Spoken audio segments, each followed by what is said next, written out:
People are questioning the value of democracy because democracy is on the decline. That is empirically true. If Europe doesn't stand up and defend democracy, exactly nobody else will do it.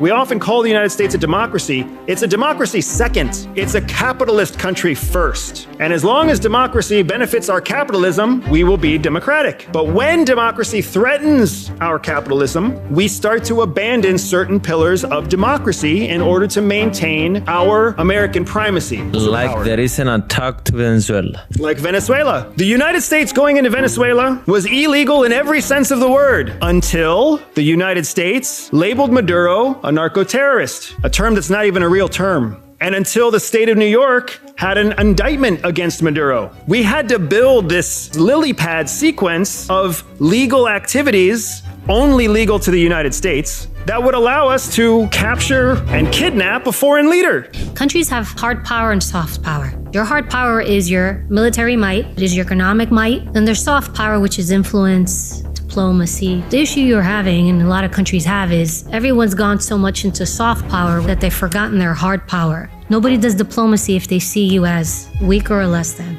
You can't have diplomacy unless they either respect you or maybe, and people may not like this, fear you. That's what brings diplomacy. China, Russia, Iran, the United States, as these countries spy, they know they have to be in Europe because Europe is what's known as a permissive environment. Permissive means that your security awareness is very low. He was making fun of me, guys, that to get inside this building, it was so easy. How many of you are carrying a paper badge right now? That's insane. By the way, I have problems with this. Like a lot of people send me death threats. A lot of people come to my house in Cyprus and they write graffiti against me. Yes, there's people listening to what you say, and a lot of people in the world are not mentally sound. A lot of factors come in. Youth, anybody under the age of 25, your brain isn't fully developed. Your brain fully develops at the age of 25 and after. How old are you? I'm just developed, 25. 25. Ladies and gentlemen, thank you for coming. Andrew, Evie, thank you for traveling to the European Parliament for this. And I will let you introduce yourselves first for 1-2 minutes each. Hello, everybody. My name is Andrew Bustamante. I am a former CIA intelligence officer. If you have seen me online, you probably saw me with different hair. But I'm very excited that my first public appearance is with you all, period, and that my first public appearance with shorter hair is with you guys. And I'm very excited to be here. You'll hear more about it in a minute, but I am very heavily interested and invested in the future of Europe, as are you, hopefully. And we will be talking a lot about that today. That's it for me. Hi, everybody. I'm Evie Pompuris. I'm former U.S. Secret Service Special Agent, Polygraph Examiner, Interrogator. I'm also NBC's law enforcement analyst. So many complicated words. I know. It's fancy talk. I'm happy to be here. I'm happy to be here with these two gentlemen here, and we're here to give you as much value as we can and support you in the endeavors that you do, and look forward to it, and also look forward to hearing your questions later on. Thank you for having me. So how this will go on, we'll give each one like 5 to 10 minutes to say whatever they want. First, Andrew and then Evie, and then I will do a mini podcast session to them, and then we take questions from you guys. So this is what will happen. Stage is yours. No. I'm standing up. But I have a microphone. Mics. I have a backup microphone, and wherever the hell Jesus is has a job to do, so keep up with me. We have another camera over here. I don't do well behind a desk. I apologize. So what I want to start off because I want to talk about some hard truths. Can everyone hear him, by the way? Yes. And I don't speak any of your languages except English. So hopefully that's okay with you. I want to talk about some hard truths because we are in a time in history that is a hard truth time in history. There are too many people who don't want to have fact-based conversations, measurable information exchanges that have meaningful impact to the future of the world. Too many people are trying to avoid those conversations or put their head under a rug or hope that it goes away, and it's not going to work. I had an interview this morning at 10 a.m. I had another interview at 11 a.m. I have a conversation with you all. I've got more calls tonight. because the world has more questions than it has answers. And it's looking to people like you, not only here in Europe, not only in the countries that you're from, but countries all over the world are looking to leaders of other countries to try to answer some of these questions. And one of the biggest questions happening, whether you want to admit it or not, is that people are questioning the value of democracy. They are questioning the quote that you have in front of the front entrance of this building. Because democracy is on the decline. That is empirically true, mathematically true. Democracy is on the decline. Even in the European Union, you have far-right governments that want to question the value of Europe. Some of you might represent some of the very same governments that are asking that question right now. Inside the United States, we're seeing more decline of democratic institutions, more decline in faith in democracy. People are asking the question whether or not the United States even has value acting like a democracy, because the biggest, most globally powerful competitors to the United States right now are authoritarian leadership regimes. Xi Jinping loses no sleep thinking about democracy. Putin does not get anxiety thinking about democracy. The Ayatollah in Iran, the leader of North Korea, these are not countries that worry about democracy. And you dedicate yourself every day to executing democratic process. I tell you as an American, I tell you as a peer, I tell you as what I hope will be a future European myself, if Europe doesn't stand up and defend democracy, exactly nobody else will do it. Nobody else will do it. It's not going to come from Thailand. It's not going to come from the Middle East. It's not going to come from some constitutional monarchy that really just wants to be a monarchy again. It's not going to come from the United States. Nothing except maple syrup comes from Canada. So you literally are on the front line of defining the future of democracy. That's not me trying to be dramatic. That is the God's only truth right now. There is nobody else doing it. Everybody else is questioning it. Everybody else is shortcutting it. So you, in your careers, and the people you represent, and the populations that look up to you, are waiting to see what you are going to do. And since we're on the topic of fact, let me also say that Europe's track record of doing pretty much anything is very, very poor. What you have done and what the people before you have done and what your leadership has done since the end of World War II is follow somebody else. And that isn't going to work anymore, because the country that you've always followed is in decline also. The United States is in decline financially. It's in decline with international influence. It's in decline with unity within the country itself. So you can't follow the United States anymore. The United States has demonstrated their lack of commitment to Europe time and time again. What do you think will happen in the near and long-term future? They're going to suddenly turn a corner and be incredibly invested in Europe? No, they're going to continue the trend. The United States put in motion a strategy at the end of World War II to create a global economy that was dependent on the United States. The only country coming out of World War II that had no war damage. That was the strategy. That strategy worked so effectively that when the United States entered the global war on terror in 2001, China replicated our World War II strategy. They spent 20 years indebting other countries to Chinese goods, Chinese technology, Chinese infrastructure. It wasn't until COVID in 2019 that the whole fucking world woke up and realized, wow, China kind of sits at the center of everything now. If you look back on your own history, you probably didn't realize it either. You just woke up one day and you were like, wait a second. All the minerals are refined in China. All logistical hubs go through China. China's actually creating the telecommunication that sits outside of our military bases. That wasn't just you that was surprised. That was world leaders who were surprised. So China simulated, copied America's strategy coming out of World War II, and that is why we have a world where the United States and China are in direct competition economically and technologically. Because had we not woken up to that, we would have never seen it. So we are entering a phase of the world where the world will be multipolar, multiple powerful economies, multiple powerful alliances. And if Europe continues on the path it's been on for the last 70 years, it's going to pick one of the two sides instead of stand up on its own. And if you actually believe in democracy, if you actually believe that democracy is good for mankind, neither of the two sides that you're going to choose between are going to work. You will have to stand up on your own.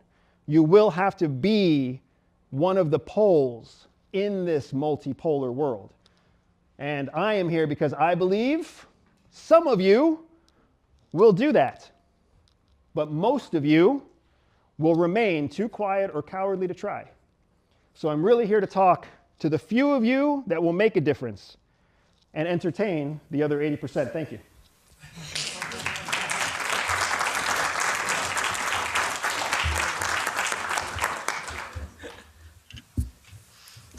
You know, I was going to start somewhere else, Andy. But I do want to maybe echo a little bit, somewhat of what Andy said. It is true. I served as a U.S. Secret Service agent, so some of you may not know what that is, but I was around politicians my whole life. I protected politicians. That was one of the missions of the U.S. Secret Service. So I've been around politics throughout the majority of my life. And then there are doers and there are talkers. And you know who they are. And so some of you will be the talkers and some of you will be the doers. And I'll tell you what stems behind it. It's also, why are you here? Like, why are you doing this? Especially at my MEPs. Why are you here? In the U.S. Secret Service, we had applicants. If you want to be a special agent, you had to take a polygraph and pass it. Polygraph is what they call the lie detector tests. Mainly because when you look at the data, about 75% of people lie or leave things out when they're applying for jobs. And when you're going for a position like U.S. Secret Service, you're in the White House, you have a lot of power and exposure, you want to make sure the person you hire has integrity and is honest. But before I would actually start the polygraph itself, I'd ask every applicant, I would ask them, why do you want to be a special agent with the U.S. Secret Service? And I'd get two typical answers. One answer I would get is, I want to challenge myself. This seems great. It'd be great for my career. I want to see what I can do. That's one. The other answer I would get is, I want to serve something greater than myself. I want to have a meaningful career. I want to serve people. I want to serve my country. Now you guess who made it through the process successfully and who actually made it through training. The guy who was like, I'm here for me, because they were there for themselves, not so well. The person who made it understood that it wasn't about them. They were there to serve. They were there to do something greater than themselves. So I'm going to flip it back to you. Why are you here? Is it because you want to launch a political career? You're looking out for what you're going to do? Is the conversation, the inner dialogue? And there's nothing wrong with that, but you want to be careful because you are in a position to serve.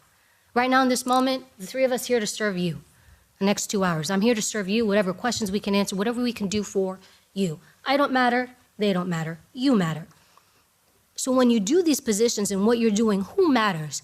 Do you matter or the people you serve matter? Because you're in the business of service. And that's something to take in, because when you understand that, then every decision you make thereafter is about what? Serving others, and then doing the right thing. And we all know doing the right thing and the hard thing isn't always the popular thing. So you want to think through those aspects of it. The other thing is, and I was going to originally talk about protection and intelligence, but kind of coming off of this, there's two important virtues. There was research study done on the most important virtues of a leader, because you're a leader. And by the way, you don't have to be a boss to be a leader. You don't have to have people beneath you. Being a leader is your essence, it's your ethos. It's when people see you, even your peers, and they say, I'm going to follow that person. I'm going to listen to that person. When people see you as a leader, you don't have to work as hard because they organically see you as that. There was a research study done, and they looked at all the virtues of the most successful leaders in the world. And they were trying to figure out what makes somebody a true and virtuous leader and a successful leader. And there were two qualities that they found, and it was warmth and it was competence. So I'll start with competence. When I say competence, what do I mean by competence? Competence means I know what I'm doing. I have a skill set. I have a capability and ability that I bring. It means I have knowledge. Now, it doesn't mean I have to know everything. You don't need to know everything. Sometimes people think I have to have all the answers. Competent people, and by the way, resilient people, don't need to have all the answers. I don't need to have all the answers. It's the information that I receive in that moment where I make the best decision I can with what I have. And then I decide, and then I own that decision, right or wrong. But people are so hooked up on what's the right decision that they make no decision. And then they worry about, well, how do I look? And when you do that, who are you worried about? Me, not the greater cause.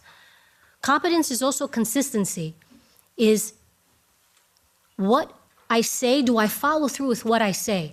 You will get people that say this, and you will get people that do this. This is a disharmony. And what you tell the world and people and your peers is, don't listen to what I say, because I'm going to give you all the talk I want, but I'm going to do this. You want these things too to be in alignment. That people know that when you open your mouth, you're going to follow through with what you say. And there's a term, one of the best interrogators I worked with, his name was Lee Swafford. He said, you know what? He said, our words are like money. When we talk, we're dropping money. If I talk a lot, I drop dollar bills. Here's a dollar, here's a dollar, here's a dollar. Everybody I love to talk, dollar bills. But when I speak because I have something truly of value to say, well, now I'm dropping hundreds. And then you know that when I open my mouth, I'm dropping hundreds. I'm adding value. A lot of times people think I need to go to a meeting or to an event like this, I have to speak. Half the meetings I go to today, I say nothing. Because sometimes I have nothing of value to say. But the concept is I'm here, people need to know I'm here, and then who are you make it about? Again, you. That's the concept of service, consistency, showing up, and people also knowing that you're reliable. In the US government, we had a saying, if you're on time, you're late. If somebody says, I'm going to be there at 9, they're there at 8:50. You want to show people value and respect, you show them you value and you respect their time. It's the little things you do that compound. You know how compound interest works? That's it. That's all it is. There's no magic. There's no secret to this. It's all the little things you do that compound over time where people see you and they say, that person, that's a leader. The other thing is warmth. Now, when I say warmth, I'm not talking about being overly nice, overly kind, overly polite, making people your friends. Let me ask you a question. What happens when you're overly nice, overly polite, and overly kind? What happens to you? What do people do to you? They do what? They underestimate you. They take advantage of you. They roll you. And then you're scratching your head and going, I don't understand. I was so nice. I was so kind. I did this. I did that. Why did they do this? Because you're bringing the wrong version of yourself. The version you bring is warmth. It means I'm open, I'm welcoming, I'm here, talk to me. What can I do for you? How can I help you? I have empathy. Empathy is not I'm so sorry. Empathy is not seeing things from your vantage point, because a lot of times what we do is we project on other people what we think. We think, oh, they see the world the way we do, and it is not true. Empathy is my ability to try to understand what you see. I had to use empathy all the time when I did interviews and interrogations. In the US Secret Service, there was only about 30 of us. We were a small elite group, and they would come to us to get confessions from maybe violent crimes, complex frauds. I would also help local police departments with their very difficult cases. I also did terrorists or terrorist sympathizers. So when I sat in the room, that interview was not about me. It was, who do I have in front of me? And how do I speak to this person in a way so that I can connect and get the information that I need? You create a connection. A lot of times leaders falsely think, I'm going to make you come to me. That's rigidity. Rigid people, by the way, are the most dangerous people. Because what they tell you is it's my way and that's it. Try negotiating with that. And who wants to work with that? Nobody. You meet people where they are. You bend, you flow, you become water, because sometimes, and a lot of people think, well, I need to stand here because this person's rock, and then I'm going to be rock, and then you're doing this all day long. And you are doing nothing. There's no diplomacy, there's no democracy, there's no negotiating. And then leaders understand that their ego goes to the side, and it's what's my mission, what's my goal? Is my goal to pass this specific policy in something? Then everything I do is for the success of that, not for myself. So for example, if I interviewed somebody who was a terrorist, I specifically went in there because I needed information. I need to know, and usually it was, I need to know where the next attack is coming from. And often what they would do is they would give us false information. They come in and be like, hey, I have information, there's an attack coming, it's gonna be here, it's coming in from there. Often it was a lie, so that we could do what? Take all our resources, put them here, because the attack was really coming from all the way over here. And so I would have to go in to verify that information. And in hearing that, I would hear a lot of things, obviously anti-American, specific to ideology. Now, for the record, I'm a survivor of terrorism. 9/11 was where the World Trade Center was where my office was when I was in the US Secret Service. So I was there from the first plane hitting to the collapse of the second tower, for the whole thing. I watched people die all day long. But you know what? Never in any of those interviews when I talk to terrorists did I say, hey, you know what you did? Do you know what you did to my people? Do you know how many people died? I lost a colleague. I lost friends because of you. No, because who did I make that interview about? Me. What was my goal? My goal was I need information to figure out where the next attack is coming from. You must be mission focused, and if you are not careful, you will get derailed. People will come along, they'll slight you, they'll offend you, they may not shake your hand, they may skip you, whatever the case may be. If that happens to you, you cannot think straight. You cannot make changes in the world. You can't think like a diplomat. You know, one of the best quotes I heard, and this was actually told to me by one of my bosses when I was on the president's detail, because we actually worked with a lot of countries. I've probably protected half the country's leaders in this room, because when a foreign leader goes to the United States, we give them protection. We don't want a head of state getting assassinated on US soil. And then vice versa, when the president would go overseas, I'd work with governments. But I would have to liaison all day long with politicians, with staff members, and I would have to get them to comply with what I wanted, because sometimes what I wanted didn't look good on television or on camera, what the public officials wanted. And what I learned was you can't make people do something. Technically you can, but when you do, it blows up in your face. Because people remember, I did this, I didn't want to do this, I did this because you made me do it, and now they do what? They harbor ill will against you and resentment. People remember. But when you get people to comply, then it's different. Then they get to choose. It's actually something of influence. It's an influence strategy where it's, I give you autonomy. I let you choose. I can give you the choices I want, but I'm giving you somewhat control. But diplomacy... This is what I do with my fiancé as well. Smart man. But the quote I remember my supervisor told me once, because I would come across rigid people. He said, you know what, Evie? He said, and this wasn't his quote.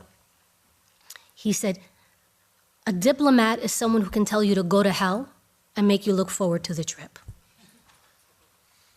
You have to think about, what am I trying to do here? I don't need to convince someone. I did not need to convince a terrorist, hey, we're the good guys. We're trying to help. We're trying to do this. It's like, stay on point, stay focused. The world is changing and evolving. And one of the things initially I was going to speak of, and we can do it as we progress, is, are the rising threats? Is the change in climate? Is the change in people? And also, the moves that you make as individuals, are they going to help impact the world and raise it? Or are you going to become part of the silence and mitigate your movements because you're afraid, or because you don't know what people are going to say? Because the world is evolving. So what we need to do is evolve with it. And what you do here matters. What you do here matters. I came from overseas, Andy came from overseas because we believe in you. And for the record, I'm already an EU citizen, so I already got my dual citizenship. Thank you, Greece, for giving that to me. And so I do believe in you and your mission and the good you are doing for the world, and we're here to serve you in these next hour and a half and to support you in every way we can. Thank you.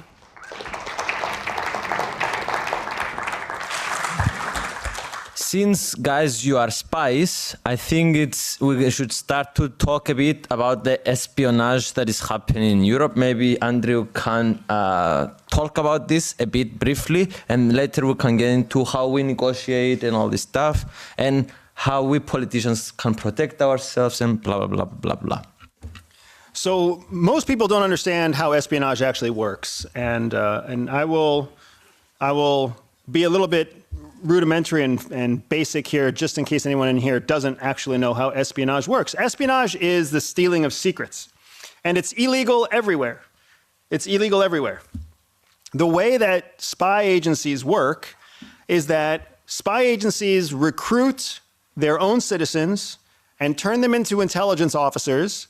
And when you take the oath to be an intelligence officer, you are given permission, a carve-out from your own country's laws so that you can execute espionage. You can execute a crime without being liable for the crime.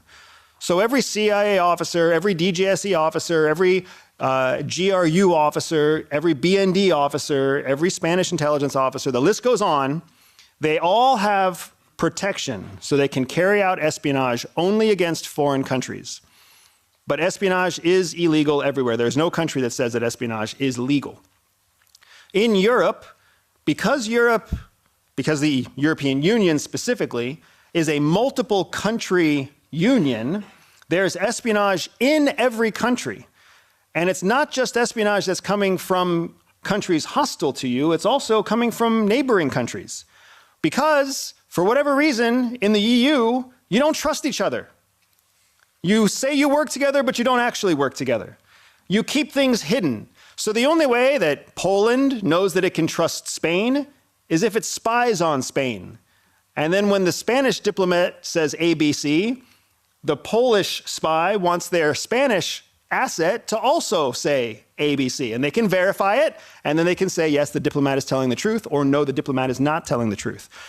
So espionage is a verification tool as much as it is a strategic and tactical tool.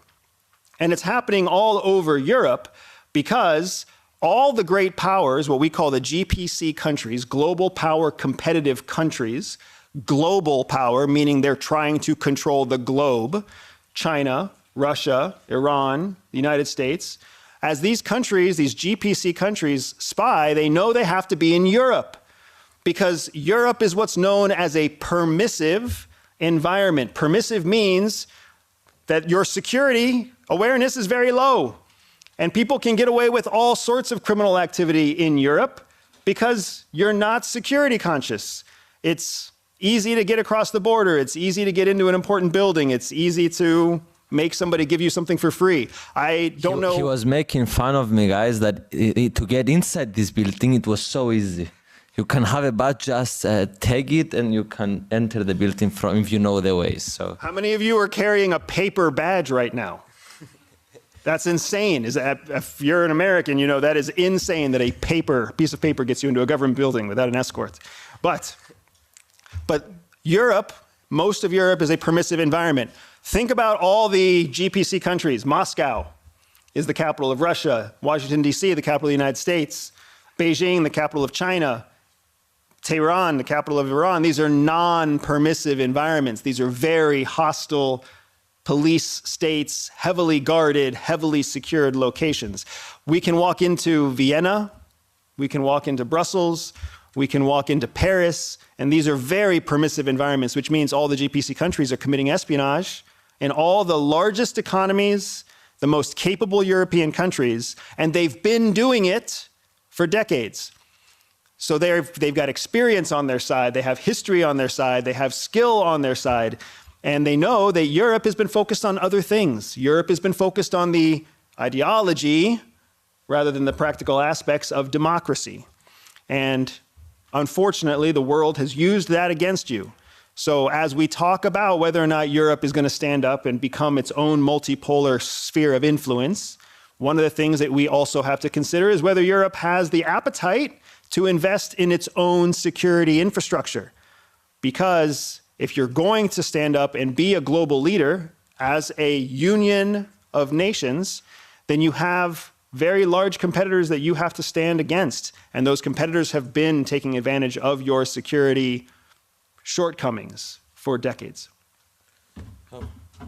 Can you explain a bit more on that side? So how exactly is used here in Brussels, you think, the espionage? Give us an example in a way, like, I don't know, what Russia or what United States or what China you think they are doing here. They're trying to influence in what way, how espionage actually work here? So there's two elements here. There's one element that we call the richness of the target environment, meaning how valuable is the environment that you're in. I don't know how many countries we have represented here. A lot. Yeah. Just in this room, I'm guessing we have, what, a dozen to 25 different countries in this room? This is a target-rich environment. And the words I'm saying are influencing 25 potential different groups of leadership, influencing the ideas of multiple countries inside the Union. So offensive intelligence operations or influence operations means that you can go into a target-rich environment and influence a group of people. So just like I have influence over you, I have a conversation I can have with you. This is a target-rich environment. This is exactly why countries like China, why the United States, why Russia come to Brussels to gain influence to large multinational groups to try to essentially hit multiple people with one message at a very low price. Espionage is not expensive. You might think it's expensive, but it's much cheaper than a war. It's much cheaper than a failed trade deal. It's very inexpensive compared to that.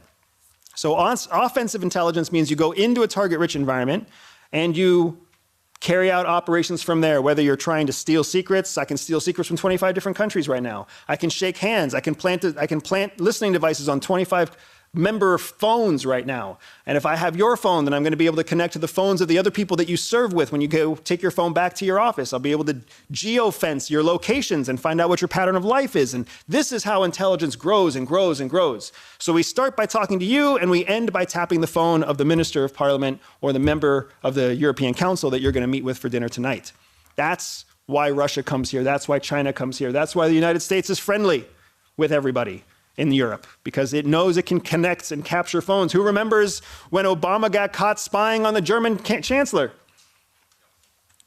It happens. Own it. That's the truth. The other type of espionage is defensive espionage.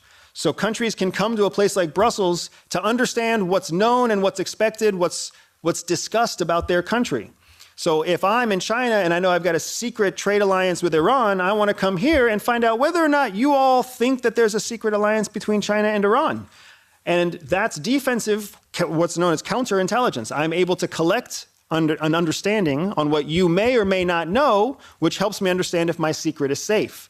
Just like we were talking about using intelligence to verify whether or not one diplomat is telling the truth, you can use intelligence to find out whether or not people understand what your plans and intentions are.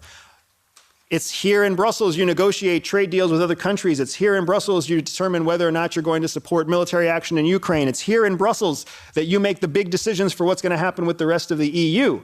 So of course, your enemies are here. They are here and they are using as many tools as they can. They are seeing what we're going to talk about. They're getting a sense of what we're going to vote. And then if they were going to vote against them, they're trying to influence before the vote. So this is kind of, in a way, how espionage works. At a fundamental level, they want to influence the way you vote. At a more advanced level, they want to collect the reasons behind how you're going to vote. They want to know what is the economic status of your country. They want to know whether or not there's division in the ranks. They want to know whether or not you're going to ally or mislead a partner country. Are France and Germany really on the same side, or are they not on the same side? And can we exacerbate or sabotage that relationship further? That's the purpose behind espionage. It's not just about who shakes your hand. It's not just about the pretty girl that sits next to you at a bar that you know is out of your league. It's also about getting on your computers. It's also about getting on your phones. It's about observing you from a stationary observation post in a hotel room or in an apartment room. It's about listening through glass. It's a very complicated, very exciting world, but you are all absolutely the targets of that effort. Yeah. When I allow you to use the bathroom in my office today, I was afraid that you're going to leave something there. I don't want a listening device in your bathroom. So to follow that, because it's about security of politicians, about security of our data and all this stuff. By the way, I want to share briefly for 10 seconds that I have problems with this. Like, a lot of people send me death threats. A lot of people come to my house in Cyprus and they write graffiti against me, by the way, not for me. So I wanted to ask, since you are protecting so many politicians, and what are some measures that we can take, maybe as a youth to be better on this, or as politicians to have better security? Well, a lot of what is being said is that you're targets. And you might think like, oh, who's going to listen to me? Who cares about me? But you're a target and you're exposed. And like, even for example, when you're talking about cell phones, like, what do you write on your phone? You should never, ever be writing anything about what's going on in here on your phone, ever. And even when we would go overseas, I would go overseas a lot, and there were certain countries, the U.S. government was like, don't take your phone. Or sometimes I would take my government phone. As soon as I came back, I went straight to our technical division. They're like, give me that phone, and they're like, it's going in the trash. Because that phone was garbage. They're following you, they're listening to you, and they're just collecting. Everyone's collecting. By the way, everybody spies on everybody, so don't be surprised. But yes, there is a certain naiveness, and I say this with humility, naiveness, with the EU and in certain countries, in that we think, oh, everyone wants diplomacy, everybody wants this. Not everybody does. And so you have to have that awareness of you and your movements, because it's not just about you, it's what are you leaking out into the world. People are listening and they're watching, and what are you revealing? So a big part of it is, and I don't know if you have the infrastructure. I mean, certain things, like, you're correct. You're walking to the building and I have a piece of paper and that got me in, right? When we would have certain meetings or certain parts of the White House or in certain parts of the U.S. government, like cell phones, like in a room like this, wouldn't be allowed. All your cell phones, these are leaks.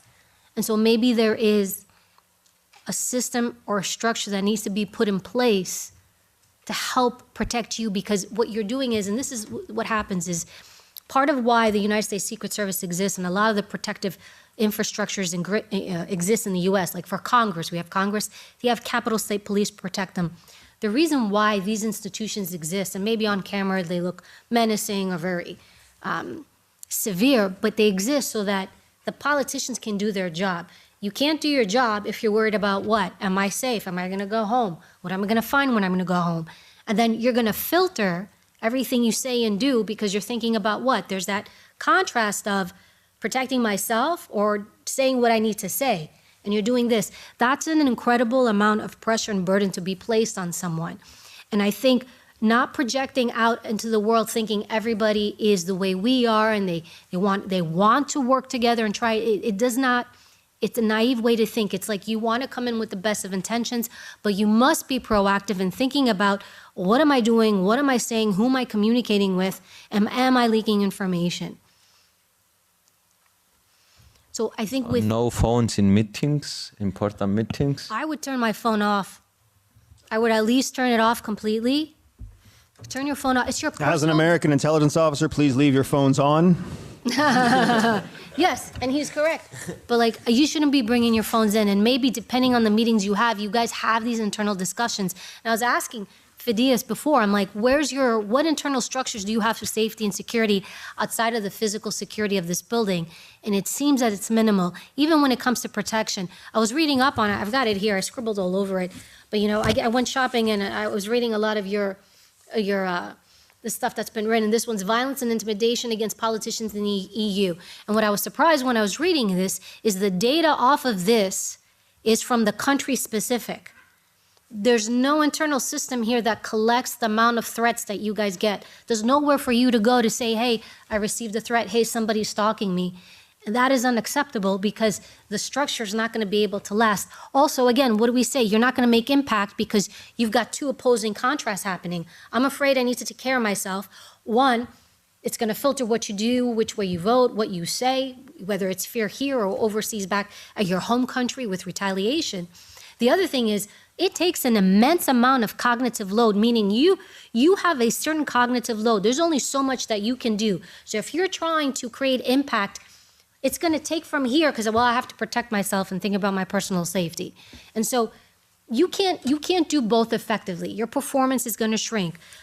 So perhaps, and again, I'm a little... So it's the infrastructure that needs to improve I'm here. surprised that something like that does not exist here, a place where you can go at least to collect the amount of threats that are received, the type of threats that are received, where they are received. Like, you don't have an internal collection system. I had to read through this and then get it from each specific country, and different countries document things differently. One country may look at this as, I'm being stalked, and another country be like, all right, they're insulting you. There's very different levels. And then from within that, creating maybe a physical system. Again, I'm surprised it doesn't exist. It just can't be the physical system in the building. When you do protection, by the way, this is where you're the safest, supposedly, except when you've got Andes listen to you all the time. But physical security, this is where you're the safest. You know where you're the weakest? Our protectees were the weakest. Arrival, departure, when you're moving. You're going somewhere or you're leaving somewhere. This is where you're the weakest and most vulnerable. This is where they can do something to you, target you. Public spaces. So you have nothing set up there to protect you in that capacity, even your physical home. And what we do, and I can't give away too much, but even within the United States Secret Service, we had layers of threats. When, for example, I'll use you all. So again, as I said before, when a foreign country comes to the United States, doesn't matter the foreign country, even if they were an adversary, we gave them Secret Service protection. I would protect foreign countries, to include countries that didn't like us, Russia's and the China's. We protected everybody.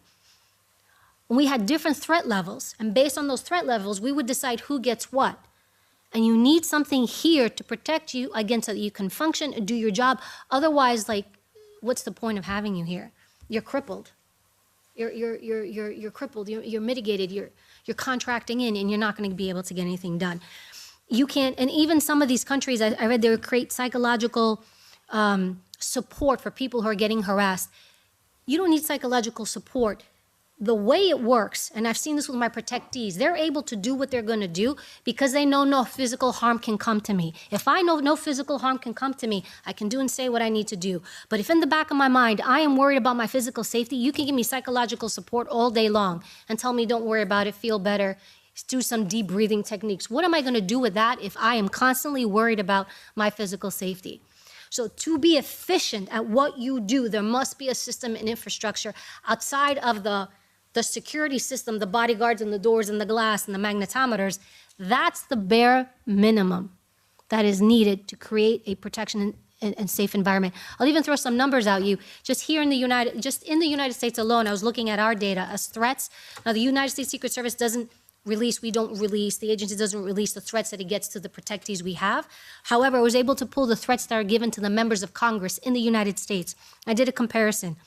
In 2017, members of Congress received approximately 3,939 threats. 3,939 threats in 2017, our members of government.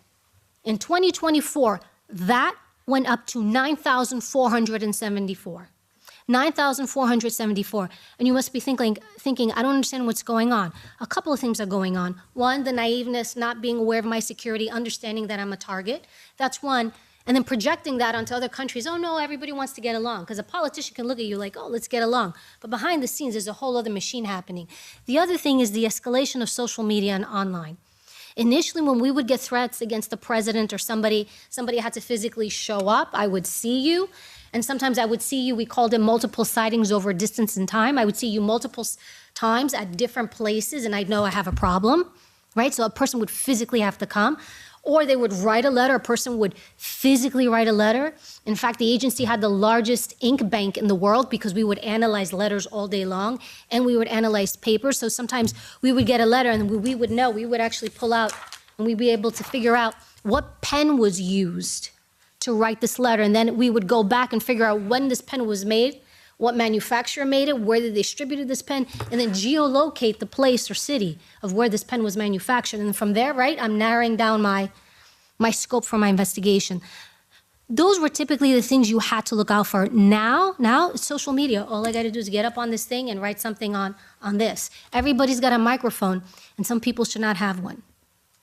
The other thing is when you're looking at exposure, we call it protective intelligence, and I think it's lost on people. When you're saying stuff, even yourselves, I read about how they want you guys to have better etiquette in the way you speak to or for or of each other, because it plays a role. Because yes, there's people listening to what you say, and a lot of people in the world are not mentally sound.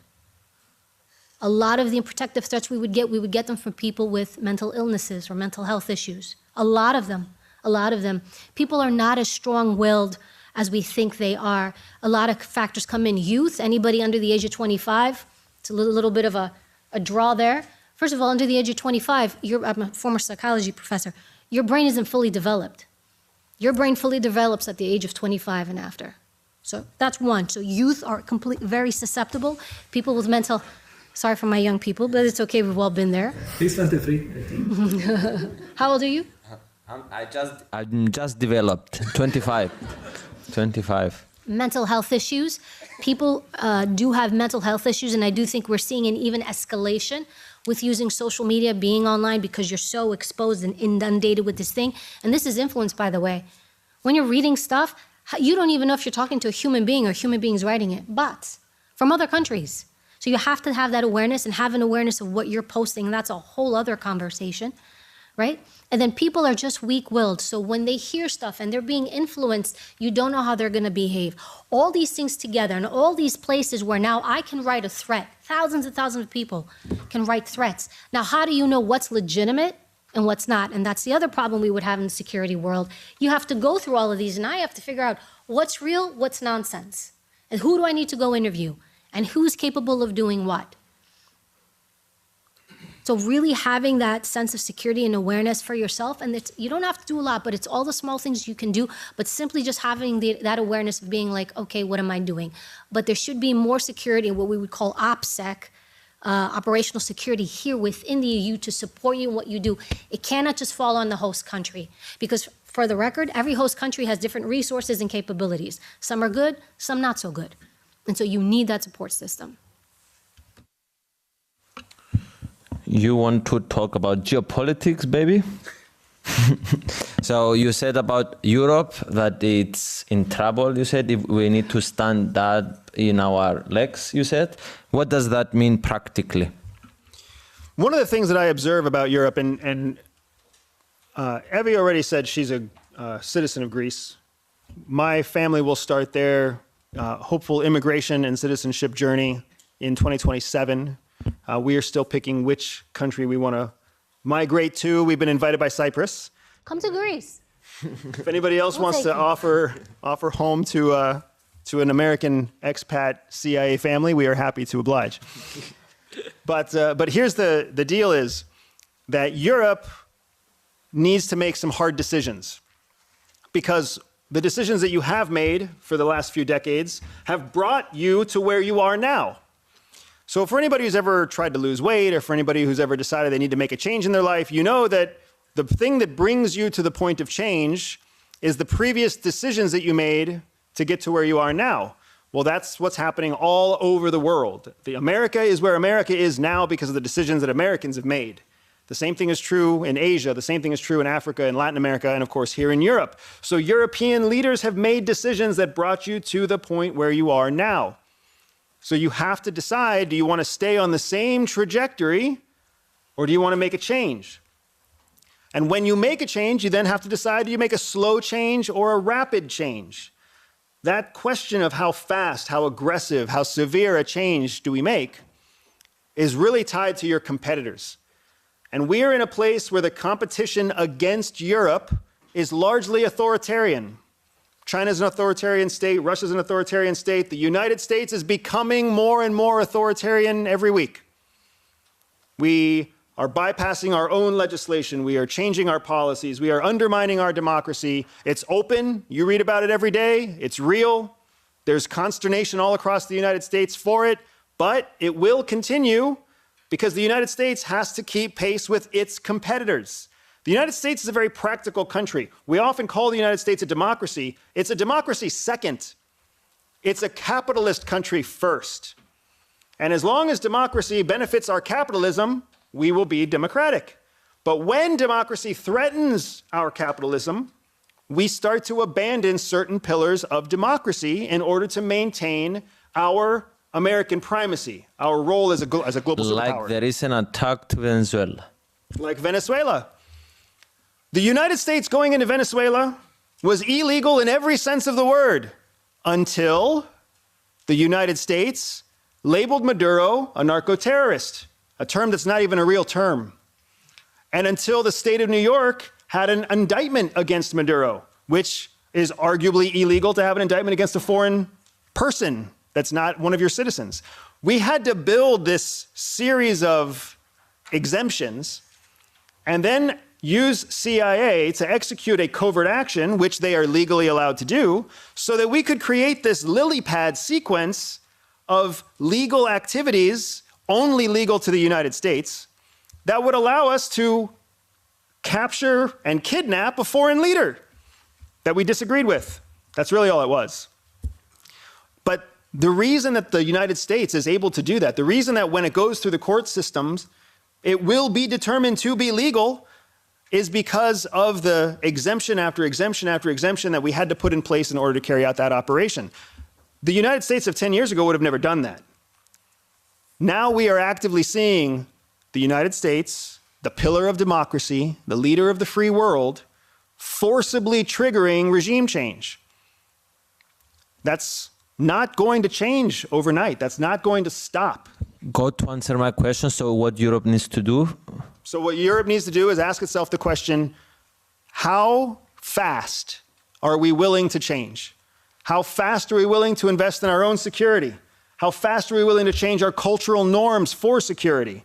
How fast are we willing to break? And security, you mean defense?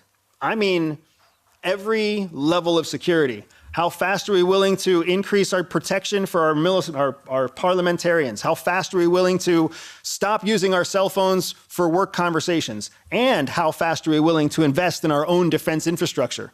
Because you are dependent on the United States for defense. All of Europe is dependent on the United States for defense. And if you disagree with me, that's fine. You're wrong.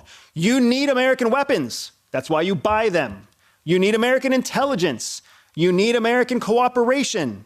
Like, the United States has put this in motion for 70 years, and they're not going to change their approach. They're going to keep you dependent on the United States. So if you actually want strategic independence for Europe, you have to move quickly to establish and rely on your own arms, your own weapons, your own capabilities. You have some of the best weapons in the world. You just don't sell enough of those weapons to have a geopolitical economic benefit from your weapons sales. So you have everything here. You have the natural resources, the skills, the capabilities, everything is here, except the will to make a rapid change. And that is what the world needs. It needs you to change your will. Basically, you have something to say on this? I was going to, actually, you guys did a whole paper on this, just supporting what he just said. Don't forget Yes, the mic. I will microphone. keep it always open. So actually, it's interesting because I went around and I perused the stuff, the work you've done. Probably you are the only person reading those. Joking. That's Joking. terrible. That's Joking. terrible. United States Defense Industrial Base, how it differs from European Defense Technological Industrial Base. And you know what this says? You rely on the United States way too much for your military stuff. It's your research. He just told you exactly what it's accurate. And so, just to, again, I'm not geopolitical really, but I understand security and systems just because of the traveling we did in the world. And even when I go to countries, they're like, oh, we have guns and weapons. And I'd be like, I don't want your guns and weapons. I want my guns and weapons. I would bring all my assets from the United States to the country. Cars, even the cars, the president of the United States. Anywhere in the world you see the president, whose cars are he in? Is he in? Our cars. We bring our cars because I don't want to use your cars. I don't trust your cars. I don't trust your equipment. I want my cars. We call them cargo planes. And I put in my orders and I'd be like, I need X amount of cars. I need X amount. I would even bring my own magnetometers. You know the things downstairs that you go through? I don't want yours. The United States doesn't want yours. We want ours. We would ship them over to your country. That has to tell you something about your capabilities. It's not about, I think sometimes we think we're going to make the rest of the world be like us in ideology, and sometimes they just don't. And so there's a little bit of trying to influence the world, and there's also a little bit of living in reality. And what is reality? And I have to adapt to my reality. And creating your own strategic defense and security systems in every possible way, and what he is right, is important. And even the countries within, there's nothing worse than waiting for somebody else to save you. There's nothing worse. There's nothing worse. It's good to support one another, but there's nothing worse than waiting for someone to give you something, because you sit there and you're waiting like this. I'll give you a simple example. I grew up, my parents are immigrants. They came from Greece. I was born in Harlem, New York, Washington Heights, one of the worst crime neighborhoods in the United States. We were poor. And when my parents, at one point, we moved into government housing. This is actually after my parents got citizenship. We moved into government housing. It's where it's subsidized housing for people who don't have wealth. And we lived there for the first few years. And you would think, oh, that's wonderful. And it was, and I appreciate it. But also at the same time, I learned what it means to wait for somebody to give you something. And a simple example was the heat. I live in New York. New York City gets really cold. And there were times where it was so cold in the house, freezing. And I would say to my mom, Mom, why is it so cold? She's like, they haven't turned the heat on. And what we do, and we go into a little kitchen, was probably the size of this, and I would open the oven, literally turn the oven on, open it, and I'd stand like this in front of the oven to warm myself. And I remember thinking, I don't ever want to wait for somebody to give me heat or to help me survive. And so this is an example for the United States that we need to... This is an example for you. We need to stand up in our own... To have your own independence. It's like create relationships, but not reliance. Where you're so reliant on somebody else, when that goes away, you're like, oh my God, I don't know what's going on. How are we going to do this? Because your system falters. That's what I'm saying. It's wonderful to have subsidies and give and get economic wealth. But when you take a country like the United States that says, you know what, us giving money away is no longer makes sense, which it doesn't. They're at a deficit. The U.S. became that rich uncle who was like, who needs money? Who needs money? Who needs money? And now they're like, well, wait a minute. We don't have money to give. We're going to stop. And then everybody in the world's like, wait a minute. Why are you stopping money? They're stopping money because they're struggling. They're trying to recover. They're like, we're going to lose who we are if we're doing this all the time. So I think the theme is find ways in which you can have relationships, but not create this dependence where you're waiting for somebody else to turn the heat on for you so you can be warm. Warm your own house. So, with that being said, I think we'll move it to questions for you guys. So, raise your hand if you have questions. Okay, let's go with Andrew to start first. Thank you, Phidias. Thank you, friends. Firstly, I would like to say hello to BIS, to the Czech Secret Services and all other world services who have tapped this phone. Hello. Let me introduce me. I'm a hillbilly from Czech Republic and also an MEP. I studied in St. Louis, Missouri. I respect United States. They gave me the scholarship and education. Thank you very much. But I'm a Czech. I'm Czech patriot. I'm not even a European. We are part of the EU, but this is not a country. You cannot be patriot of EU. You can be patriot of Czech Republic or Cyprus or Germany or whatever. I don't endorse that we would be controlled by either Germans or Russians or Americans, but it happened in past and it is happening now. If you take a look at any elections in our country, you will see the influence of whomever who has enough money. We can name USAID, you can name NYD, you can name British Embassy, Taiwanese Embassy, whomever in the world. Perhaps there are some others. I would like to ask, what can a politician do to maintain the sovereignty of a small country like Czech Republic is? Thank you very much. I really appreciate the candor, the honesty in that question. When you are in a position of political leadership, the options are really limitless. Have you ever heard that there's no such thing as a stupid question? Have you ever heard that statement before? So I disagree. There are such a thing as stupid questions. But the idea behind the stupid question is that any thought you are having, other people are having too. The problem is that, especially in democratic countries, especially in first world or sophisticated countries, we feel like we can't be honest. We call it, in the United States, we call it calling the baby ugly. There are some ugly fucking babies out there. You've probably seen some ugly babies, but what does everybody say to the mom? What a beautiful baby. No, it's not a beautiful, even the mom knows it's not a beautiful baby. So when you're a small country, you have a bigger chance to have an honest conversation that more people will agree with if you have the honest conversation. And what you just said, we know that we're being influenced by these foreign countries. We know that it's happening. That's the beginning of a very honest conversation that could change the trajectory of your country. Even when you said you can't be a patriot to the European Union. That's telling. I hope you all heard him say that. He identified as a Czech patriot. So here you are, a union that isn't loyal to the union. In the United States, guess what we call ourselves? Americans.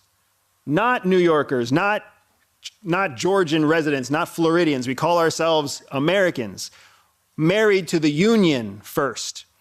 So that's just one example of the conversation that needs to happen, not just in the Czech Republic, but all across Europe. Who are you trying to defend? Who are you putting first? And can you have an honest conversation about the countries that are not enabling you to put yourself first, not enabling you to have the success that you want to have? You're not alone, sir, I guarantee you. That was an honest question and an honest answer. Yeah. By the way, guys, I see a lot of people, they travel from far to come here. I saw UK, I saw Italy, I saw Spain. So it's super cool that you took the time. Okay. Hi, and thank you for this amazing session. And I'm coming from Netherlands. I work with an organization which works on human rights, so I have been interacting with European Union as well, specifically on GSP Plus agreement with countries, developing economies. And I saw that there are some obligations that European Union has in that agreement, which those countries which are benefiting from the trade agreement and they're enjoying tariff-free trades with the European countries. Specifically Pakistan, which has been violating human rights in its country. And we have been documenting everything and bringing it to the European Parliament as well, to the ministers. And I have been interacting with multiple MEPs here. But last time when I met an MEP, as you have been indicating during this session, that how United States is influencing, I was also told that nothing can be done for the money which is being distributed by the European Union to the countries like Pakistan. In 1 year, 620 million free trade was offered to Pakistan. Summarize your question, please. The question is, if there is a huge influence of United States in the European Parliament, what can we do to protect the culture of law in the Europe? You're hitting exactly the heartbeat of today's conversation. European interests are not being represented even by Europeans. They're being manipulated by foreign powers. And those foreign powers have built a systematic manipulation of Europe's decisions, America being chief among them. The United States doesn't even have to control a minister of parliament now because they've created a chain of dependence that makes it so we already know the predictable outcomes of what your decisions are going to be. So you can bring facts, you can bring evidence, and you can demonstrate how you're not fulfilling your own promise to yourselves and your own people. And the answer at the decision maker level is going to be that our hands are tied. You heard Evie talking about it earlier. We don't have options. And that is part of the will that you need to exercise, because getting out of those chains takes effort. It takes risk. It takes tolerance for discomfort, but you can get out of those chains. The United States isn't going to put effort into keeping those chains on you because they've invested in that for the last 60 years. So again, your point is a valid point, and the promise that the European Union is supposed to represent gets watered down. You fail to deliver the promise of the service that you provide because there are elements that you believe are out of your control. And frankly speaking, they are currently. But with the will to make a change for strategic independence, for true union, for economic reliance on each other rather than economic alliance on GPC countries that are fighting against each other, you could make a change. You could make a change. You could make a change rapidly. I hope that answers your question. I'm just going to jump in here in a different context, similar, to kind of enhance what Andy's saying. Countries have, and unions have hard power and soft power. There's two powers. Your hard power is your military might, whether you want to like it or not, your strength. It is your economic might. That is hard power. Then there's soft power, which is influence, diplomacy, talking to people, people wanting to come to your country. The United States of America has incredible soft power. Everybody wants to come. We have a problem. We're trying to mitigate the influx of people. That's soft power. The issue you're having, and a lot of countries have, is everyone's gone so much into soft power, which I think is what the EU has done as a whole, that they've forgotten their hard power. Guys, no one's going to listen to you. Nobody does diplomacy if they see you as weak or less than. They look at your might. They sit down at the table with you to talk to you because they're like, I don't want problems with this person or this country. What can I do? And also, is it to my self-interest, right? The United States or someplace might be like, we don't really care about that right now. And then that's where the issue is, and it falls to the side. But you can't have diplomacy unless they either respect you or maybe, and people may not like this, fear you. That's what brings diplomacy. If I'm not worried about you and you can't do anything to me, I don't have to be a diplomat if I don't want to. But if I'm concerned about you, I'm like, I need to sit down and negotiate because I don't want problems here. So you have significant work to do in enhancing your hard power, which is what will help your soft power, your influence in getting things done. The other thing here is, and I'm completely speculating or surmising, maybe you guys here are tackling too many tasks, too many different agendas. And when you're spread out thin, you're going to get nothing done because this guy's doing this and she's doing that and she's doing this. Maybe creating a system and working together where everybody's not focused on their agenda and being like, what should we collectively look on? What are the top 5 or 10 things we should be putting energy into so we can successfully execute? You can talk all day long, but are you executing things or are you just talking? I'm very much like, where's the outcome? What's the result? Did you do X, Y, and Z? Or did you have a lot of meetings about X, Y, and Z? Those two things are not the same. So maybe if the agendas are too many or you're spread out, it's creating a system of what are the top 10 for this year? What are the top 10 for next year? And working so that you can actually get things done. Yeah, I was confused when I came inside this house, guys. I came inside this house, I didn't know anything. And then I started understanding after a year that everyone works so hard, but only on 20% of the staff that work so hard are actually important. So they work, make reports about everything, 24/7, make meetings about this and this and this. And about the important things, we forget to give more time to. So I think what you said is one of the biggest problems of the EU, because we're doing so many things, and if you are trying to do everything, you do nothing. So if you focus on stuff, you get things done. Sometimes there's an illusion of that. I'm busy. Just because you're busy, it doesn't mean you're productive. Those two things are not the same. And I think that's where your alignment has to be. Am I creating work to create work? But what am I producing, right? It's your mission. It always goes back. What's your mission? And if you're not executing your mission, you're not doing anything. And quite honestly, and I mean this with humility, you're wasting taxpayer money because you're getting paid to be here. What are you creating? What are you executing? Or are you just taking that money and, we're just... And this is a byproduct of this bureaucracy. So the bureaucracy wants to keep you busy. So this is what we want. We need to fight against, this bureaucratic kind of system. I don't know if Andrew has something to say, or we'll move to the next question. Okay. Yeah. Hola. Hi. My name is Oliver. I'm from the Netherlands. And first of all, thank you so much for being here. This was awesome to me. I hear a lot of your podcasts all the time, so it was very interesting to see y'all up close and discuss these very important topics that are, security is at the forefront of our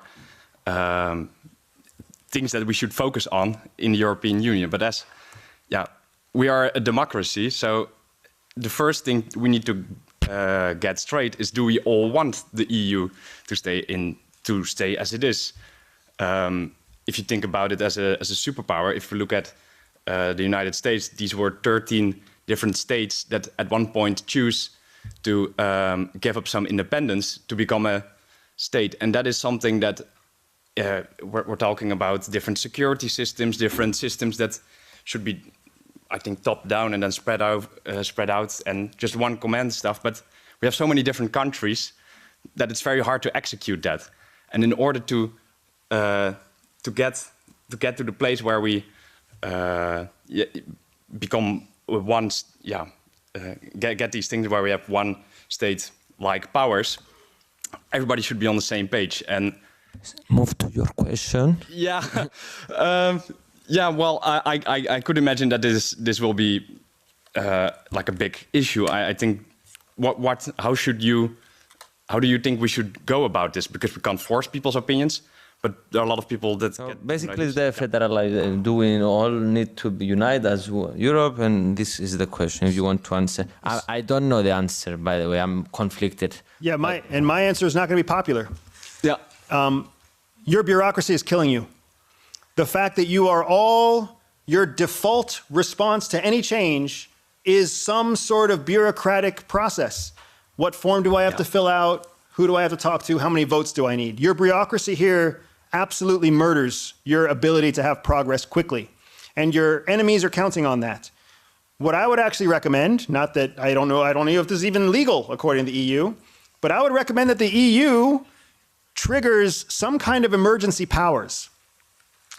An emergency power tied to the threat on democracy, an emergency power tied to the threat from Russia, an emergency power tied to something that allows you to bypass bureaucracy for 80% of the unimportant tasks that you have, so that you can consolidate efforts by skipping bureaucratic steps, so that you can consolidate on the most important issues facing your union. If you don't have some way of quickly cutting out the bureaucracy, then you're going to be trapped in a cycle that continues to be taken advantage of by your opponents. That would be the fastest way to get there. Even if that means triggering an emergency power that allows you to re-vote on who stays in the union. It's better to have 4 countries utterly committed to each other than to have 27 countries questionably committed to each other. And you have no way of predicting the future as long as you continue to carry out the path that you're carrying out. And I will tell you this, it's not just your problem, it's the whole world's problem. Because the world would benefit from a more coordinated European Union. The world would benefit from the economic optimization of what you have here. I would be completely happy with 4 countries instead of 27 countries that are super productive, rather than 27 countries that still debate whether or not the Russian invasion of Ukraine is acceptable. So that would be my recommendation. You have to make drastic change, unpopular change, change that people will argue with you and say, wait, we need a bureaucratic council about that. And somebody needs to say, we're going to skip that step and we're going to move to vote. Thank you so much. Thanks. You're speaking about independence from US, but I spent like 2 months de-Googling myself, trying to get off US-based platforms and trying to get involved into some kind of a new wave of European-based digital platforms that will create this security. Can you comment on that? Because I see that lots of people are not ready to de-Google, not ready to give up on their Instagrams, Gmail, and US-based systems. So this is a really good example. All these are created where, these systems? that you rely on in the United States? What are you creating? Do you see what I mean? It goes back to like, what are you guys doing? So how are you gonna get off of these systems if you yourselves aren't innovating and creating and kind of bringing yourselves up to be able to do these things? I'm going to interrupt you, Evie, just because do you know how China got off American systems? They fucking turned them off. And when there was no Facebook, the Chinese created Renren. And when there was no Instagram, the Chinese created their own version. They forced innovation by forcibly cutting the population off of United States platforms because they knew, what Evie and I are now going to openly tell you, that the United States uses technology to make you dependent on US technology, because that gives us access into your demographics and your behaviors even better than your own demographics into your behaviors. That's what Evie was just saying. There's no consolidated database about reporting within the EU. There's a consolidated database in some secret American server about all of your fucking behaviors. I promise you that. Sorry, Evie. No, go ahead. But that's what I'm saying. It's like, what are you making? And maybe part of the issue is that, you know, regulations, or you're creating systems that makes it very hard for your countries to have innovators and creators. You know, and you did touch on something. It's like, how many countries do you need in the EU? It seems like you're focused on quantity and not quality. Sometimes we think like more is more. More is more headaches, more variables, more people to convince, more problems. More is more. Even I'm a business now, both Andy and I. When I bring somebody on to hire somebody or work with someone, I look at them very carefully, because that's going to be a partnership, and you're either going to be a blessing or a headache. So again, I say this with humility, and I'm not a geopolitical analyst. Stop letting people in. Stop. Figure out who's in and start making better quality relations so you can work together. Stop expanding. The more you expand, it looks good on a map. Look how big we are. But then we go back to, but what are we getting done? What alternatives do we have? And we don't, right? It all comes to the same core.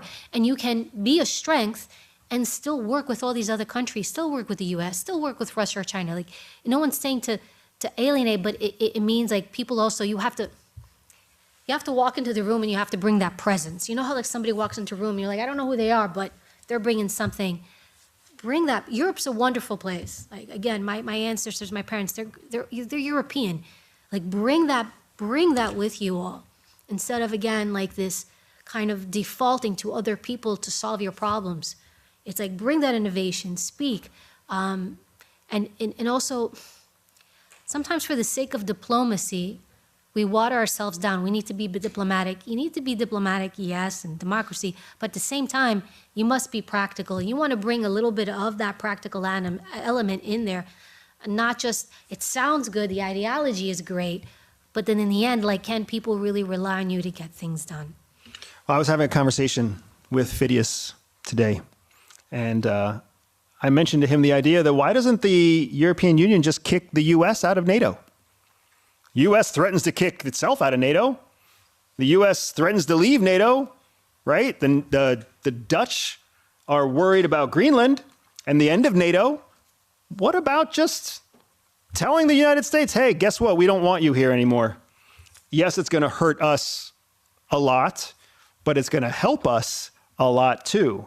And that goes, what you're talking about with social media emulates itself in national security, emulates itself with forcing yourself to take action. That's what Evie's talking about, is taking away options to force yourself to take action. Anybody here ever stop buying something from the grocery store because you wanted to eat less of it at home? Stop buying chocolate, stop buying bread, stop buying something. So you're like, if I don't have it, I won't eat it. That's exactly what we're talking about here on a national level. You have options. Maybe your ministers won't support it. Maybe some politician won't support it. But if you never say it, then that seed never has a chance to grow. So some of the biggest problems in the EU is the energy problem, energy infrastructure and all this stuff. The other thing that we talked about is bureaucracy, but another big problem is illegal immigration. And I wanted to ask you guys, what are your thoughts about this? Maybe we'll start with Evie. So in the United States, I work for one of the major networks, and I cover law enforcement issues. crime, criminal justice, and immigration kind of falls under that. And, you know, again, I'm the daughter of immigrants. My parents went to the United States through a legal port of entry, and I am the product of the United States. I know without a doubt that had I not grown up in the United States, I would not have had the opportunities that I have now. I just want to be transparent. I wouldn't even be here. I don't know where I would be. I would have never been a Secret Service agent if I stayed in my parents' home country. I knew, I say this because it's important, because I knew nothing and nobody. My parents had no connections to anything, and yet I was able to. I actually started in the NYPD as a police officer. My parents thought I was crazy. What is this? And then from there, I went to the U.S. Secret Service, into the White House. I remember walking to the White House, there was days, and I chuckled to myself. I'm like, how did I get here? You know, and I'm just like, good job, me. But I also understood the opportunity that was given. So with that, the U.S. gives wonderful opportunity, and I am a true recipient of that. Again, but from the law enforcement aspect, you have to have a system and structure in place to control the inflow of people. The United States, no matter how powerful it is, no country, you do not have infinite resources. You don't have infinite resources. You can't have everybody. You just can't. There must be a system and structure put in place. And I understand sometimes it's like, we feel bad, we feel this. You also have to be practical. One, I don't have infinite resources, and that's an economic standpoint. The other thing is, from a security standpoint, whenever I see it crossing borders and entries, like I'm seeing people moving in and out, and you don't know who they are or what they're doing. You must own your security and understanding who's in there and what they're doing. If you have people moving around within your country and you don't know, it becomes an issue. It's going to become an issue later. Again, it's safety and security. So these are really important things. The other thing is, if you have laws in place, in the United States, by the way, you know when immigration law started in the US? 1790. 1790 is when they started immigration law. That's a very long time ago. So they've been looking at this from then. And then over the years into the 1800s and 1900s, it's evolved and gotten stricter and stricter and stricter because the U.S. has had such soft power influence. Everybody wants to come, including my family, right? That they're like, well, we need to assess this and control this and do this in a meaningful way. So when you create laws, you must enforce those laws. You know, I'll tell you two things. Like if you want to stop a behavior, and it's criminal justice model. One of the theories is if you want to stop behavior, if you want to either stop crime or bad behavior, there's two things that you must do. One, a person must know, I'm going to get caught. If I do this, I'm going to get caught. Number one, that must be true. The second thing to deter a behavior you don't want is, if I get caught or they get caught, there must be a consequence. That's it. These are the two things you must have. You're going to get caught. I know I'm going to get caught, and or there will be a consequence. I will be punished, or whatever that is. You take away one of these two things, you're done. You can't control human behavior. Human behavior we've been trying to control from, I don't know how long, from 2000 BC, Code of Hammurabi. When you ever hear eye for an eye, they were trying to control human behavior. And so when you create laws, it's either you create them and you enforce them or you don't have them at all. Those are the things that are going to help when it comes to immigration policies. And so again, it's like, am I opening a floodgates? And again, going back to some of the European Mediterranean countries, they have the issue of people coming in on boats, and like, now what do you do? Systems and structures must be put in place, creating legal ports of entry. The other thing is too, there's a lot of people that wait. They wait years and years and years. There's a woman I know, she works at the coffee shop nearby where I live. She waited 7 years to bring her husband to the United States. 7 years, legally. What message does that send to her? I'm trying to do this the right way. Legally. I remember she would talk to me all the time because she thought I had some hook. And I'm like, this is America, it doesn't work like that. I can't make a phone call, get your husband here. But I would tell her, I'm like, I'd help her with, if she had questions about paperwork or something, I'd do my best. 7 years she waited. She finally got him over. But again, that's a structure and system in place. And what does it send to the message to the people that are trying to do it the right way? Because when you dismiss all that, then people say, well, what does it matter? I don't need to follow the rules. And that has a ripple effect. Because it doesn't just stop there. It's like, why we don't have to follow this rule and this rule and this rule because I feel bad or because it doesn't look well. And it's like, it's what do you believe in, your values and belief systems, but again, you need to have some practicality to secure a country and to create a safe environment, and also to show, like, I know what's going on in my house. It's your house. Your country's your house. Do you know what's going on in your house? Can you control your house? Like, if you open the door to your home and somebody comes in and they're running around the furniture, they step all over the furniture, what do? You're like, whoa, whoa, whoa, you're a guest, get out. Own your homes and then figure out the way to do that, but you must, law, instructions, and systems are important. I don't know if you have anything to add, Andy. Yeah, who here has heard that immigration is a human right? Anybody heard that before? Yeah? A couple of not so brave people like, yeah, just don't look at me. Yeah, we've heard that immigration is a human right. It's not. Movement is a human right. You are allowed to relocate. You are allowed to pursue a better condition, but immigration is a legal issue. And you are not given a human right to immigrate.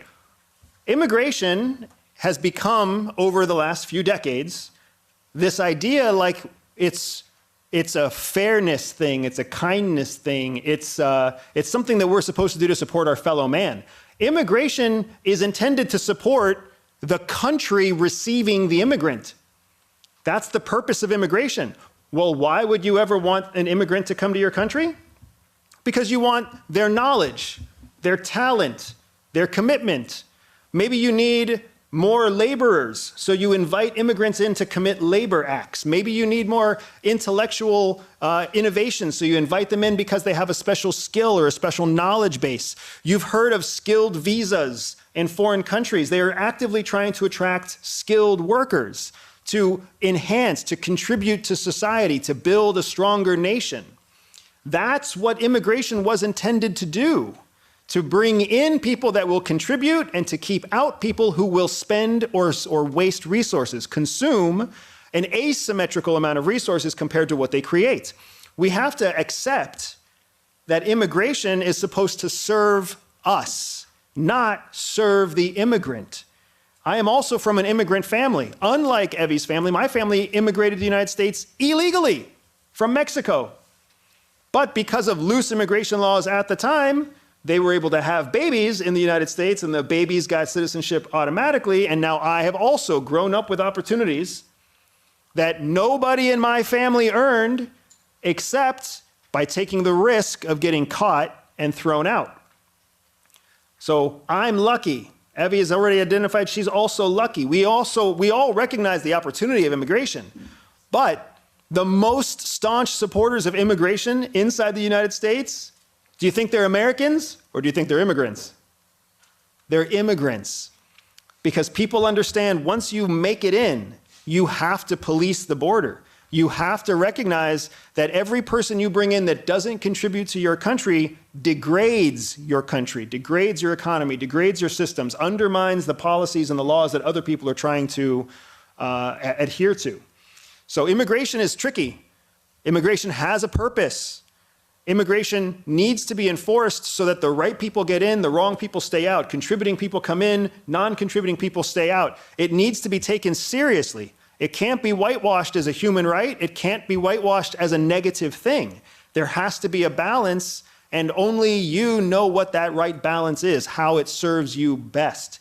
It's so funny people try to hide from the topic of immigration because of political sensitivities. But it's really something you need to lean into. You all are going to choose a spouse or a partner someday. You're going to discriminate against lots of people who you don't take to your bed. So why not discriminate against the people that you let into your own country? It's an important but valid question. Okay, next question. Can we call him this guy? He's been patient the whole time. Yes, you guys are calling now. Thank you very much. Talking. I prefer it. How can information be extracted from a person that is aware of the techniques you talk about in your videos and books? Because I think that the approach changed. And just one last, how spies extract information from other spies? Thank you. Yeah, it's a very good question. So we have two categories of people when you come to CIA. There's trained and untrained. And every trained intelligence officer is trained to spot another trained intelligence officer so that we can avoid them, unless we want to approach them. It's always better to use your trained skill against somebody who has no trained skill, an untrained person. But when you go trained against trained, you have your situation. How do you extract information from somebody who knows you're trying to extract information? And that happens in politics, that happens in diplomacy, that happens all over the place, right? One of the first things to do is recognize that you're going up against somebody who's aware of your techniques. And you have to respect them as a professional because they're trained also. Do you think professional athletes like to compete against other professional athletes or like to compete against amateurs? They like competing against the professionals. It's a chance to sharpen their skill, get better, have a more sophisticated competition.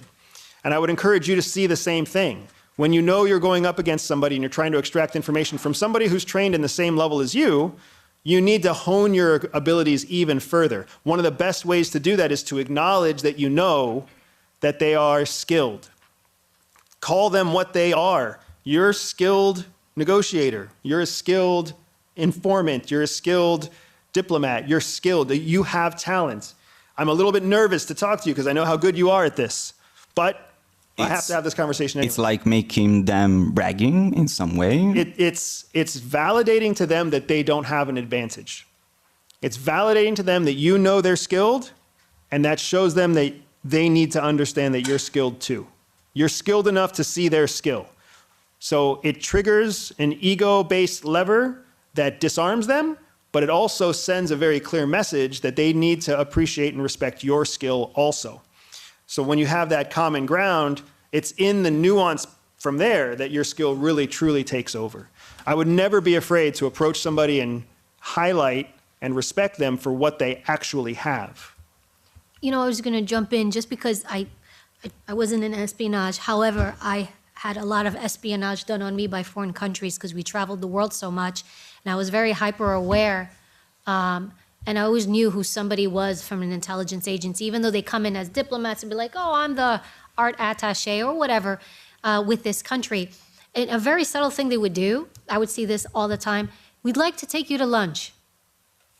Lunch. I cannot tell you how many free meals I was offered. Let's just go have lunch. We'll talk about the thing.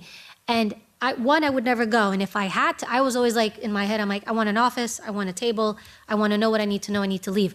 I wouldn't say that to him because I'm a diplomat, right? And I had a diplomatic passport. I was a diplomat, I needed to get things done, but I would avoid certain scenarios. And I will tell you, I don't know how many agents I would be with, and I'm like, dude, do not go to lunch. Do you not see what this is? Remember one country, and they do it very subtly. They build trust, they build a relationship, and then you start leaking information. Oh, I have to go to work later. So-and-so needs this report. Oh, what report? And you just leak. Oh, tomorrow this country's coming in, I have a meeting. That's it, that's all you need to say. And what I do is they piece together and they put the puzzle together, and now they create a picture. And so it's just a very common thing I would see in them just trying to create and dialogue with you. And so you just have to have an awareness, what business do I have talking with this person? I remember once we went to a lunch with a country, I won't say what country, a friendly country. And they were like, oh, we want to take you to lunch. And I did not want to go. But my colleague, I didn't get a chance to speak to him. And he's just like, let's go. And I want to be like, no, dude, this is not good. We go, and we go to this restaurant, and they're like, oh, we have a private room for you all. And they put us in a private room, which I knew in New York City, I'm like, this thing is bugged. New York City, my city. I'm like, this thing is bugged. And we're sitting there, we're having lunch, all this food. At one point, they end up leaving, and I grab my partner literally by the collar, nice guy. I'm like, you realize what they're doing, right? He's like, what? He's like, oh. I was like, okay. So just have that awareness. It's in the small things that you can see that. You guys are living in movie land. It's reality. You choose which one you put to speak. You want me to choose? Back, I don't want you to be overlooked because you're in the back row. Go ahead, sir. My question is dealing with sensible and high valuable informations. So, which is the limit of the information exchanges between two countries, probably also partner countries, and how is designed this limit? Thank you. Summarize the question. Did you understand? Because I didn't understand. Summarize it to everyone. To summarize the question, if I'm understanding the question is, what is the limit when two countries are sharing information, how do you know when it's too sensitive to share, and how do you know when it's okay to share, even if they're close countries? Am I summarizing correctly? Yes. Yeah. So every one of your countries has a limit that they use to classify information. Maybe it's secret, maybe it's confidential, maybe it's sensitive. It's in whatever your host language is. I'm speaking English, obviously. Those sensitivities have to do with how much damage could be done to your country if that information fell into the wrong hands. So when you see those classification markings, understand that's what they have to do with. Something that's a low-level sensitive topic versus something that is a top secret topic means that a sensitive topic would do little damage, but a top secret would do grave damage, significant damage. So you want to understand the classifications themselves. If there are no classifications, if it's all just sensitive information, it's a perfect question to ask the person who is tasking you with the information exchange. What's enough? What's not enough? If they're giving you information and then saying that you're supposed to, share it at your discretion, that's a very confusing place to be. But information is power. Soft power, like Evie was talking about, soft power is found in information oftentimes. Hard power, not so much. So when you're choosing what information you want to share, recognize that every piece of information you share is supposed to net you a return that is better, higher than the information you're giving. As long as you're always trying to get more in return than what you're giving, then you're creating this exchange of value. And that's beneficial to you. It's also beneficial to the partner country. Those countries that are closer, the closer your alliance is, the lesser amount the value has to be. The United States cooperates in something called the Five Eyes Agreement with countries like the UK, Canada, New Zealand, Australia. We share with these countries in order to get just a little bit back from those countries. But we don't have a Five Eyes Agreement with Germany, France, Spain, Italy. So when we give information to those countries, we expect asymmetrical information back. And that information doesn't necessarily always mean I tell you a secret, you tell me a secret. Sometimes that information is I tell you a secret, and then you let me take you to lunch. And then at lunch, I bug your phone. I tap the conversation, something along those lines. So when someone's telling you information, you can trust that they expect more than what they're giving. And when you give someone information, you must always expect more than what you are sharing as well. Does that answer your question? Of course. Go ahead, Effie. Hello, thank you. My name is Enrico, and I'm from Bulgaria, and I actually have a question for AV. So, generally, life is tough. The problems are coming along the way unexpectedly. So when you're working hard towards something to achieve, something meaningful in life, not just being busy and jogging at a place, as we discussed, my question is how to navigate in life when you're in between success and failure, and something really harsh and difficult comes along the way. Where to find this strength to navigate and keep aligned with your goals? It cannot be only fate, right? I think kind of what you're leaning into is resilience. And so I'll tell you this. A lot of people spend a lot of their time trying to control everything around them. If I control everything around me, I'll have less problems, less stress, less issues, right? That's fair. I kind of look at them as variables. I try to control the variables around me. So right now, let's say if I was securing this room, I'll give you an analogy, and the President of the United States was going to come to this room, and if I have multiple exits and entry points, I want to control the variables. So I'm going to say one way in, one way out for the public. That's it. I'm going to shut every other entrance down. I'm trying to control a variable. I'm trying to minimize all the things that I need to worry about. That's controlling variables. That's a good thing. Where it becomes a problem is where I'm trying to control everything too hard, and then when things fall apart, I don't know what's going on. A true resilient person is a steady person. I want to be around people, and I always look, I'm like, who's steady when everything around them is falling apart? I don't care about the person when everything is nice and calm. I want to say who the person is when there's chaos around you, and how do you carry yourself during that chaos? That's that steady person. And if you look at resilience, because you talked about failure, this is resilience, the true meaning of resilience. A lot of people can confuse endurance with resilience. Endurance is, I go through something hard. I went through something hard, an illness, suffered a divorce, a loss of a job, whatever, right? I go through something hard. I endure, that's endurance. I endured something. How I come out on the other end, that's a different animal. Just because I go through something hard, it doesn't mean I come out well on the other side. There's plenty of people that go through things and that's it. Complete falling off the cliff. Resilience is, I go through something hard, I endure. However, did I recover? Did I recover? It's your ability to recover and go back to functioning in your pre-stressor state. It doesn't mean you forget, doesn't mean you spend all this time trying to heal or make it go away. It means it happened, but can I go back to functioning, going back to work and functioning and doing my job and delivering and being of service? That's resilience. And if you want to know how you get better at that, you measure how long it takes you each time to recover. You got to think of it like your bounce back rate. How quickly do you bounce back? The faster you bounce back from adversity or problems, the higher your resilience level. So how do you increase that resilience level? By dealing with more problems and adversity. So that when things happen to you, you're not like, oh my God, this is happening to you. That person I don't want to be around. I don't want to be around that person. I want to be around that person like, this is happening. Where's my solution? You know, it's interesting. I brought up 9/11 earlier, September 11th. And I remember on that day, when people coming out of the towers, one of the things we were trying to figure out is who needs true medical help and who's just, in shock and okay, and just we need to move them out of the area. And when people would come out, the uninjured people, they'd come out, and I remember talking to them, and one of the things, my goals was, I need to get them out of here. They're a liability. They're going to get hurt. We need to clear the area. And you would talk to them, and the Hudson River was right where the towers are, Battery Park City. I remember I'd say, okay, go to the Hudson River, go to the Hudson River, and I would see people kind of like glitch. They would just keep standing there.